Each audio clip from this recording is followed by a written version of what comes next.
How did you break your back again, Dad? Well, yeah. You gotta oh man, I heard something pop. Okay, all right, we're ready. We're mobile. We're ready to talk about some mobility. Yes.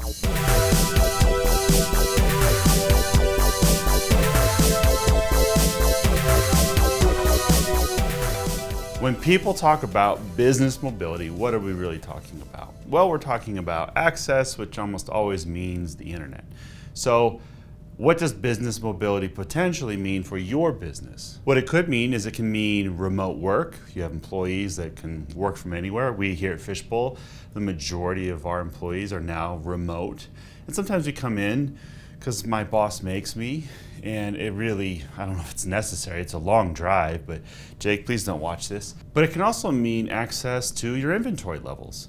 You don't need to be in the warehouse to do a hand count. You can quickly look at your software, and that software doesn't even need to be on some desktop that you have to go into the office for. Mobility could also mean for other things like inventory, whether it's a work in progress of your products, shipments coming in, what your forecasting is, all of this stuff that's tied to inventory, tied to your processes, it can be mobile.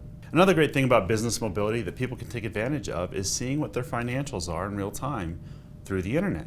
Something like QuickBooks Online Advanced, you can have a very fast snapshot of how the company's performing week to week, month to month, however you want to do it. And you don't have to be in front of your desk in order to get that information. You can have it right there on your phone. It's awesome. So what's the point of all this? Well, it's to save time and money. You're not having to go back and forth between a desk. You're not having to check with someone over and over. You can just have access right there on a phone, on a laptop, wherever you need it to be, and then get back to work, whether that is in the office or somewhere else, remote.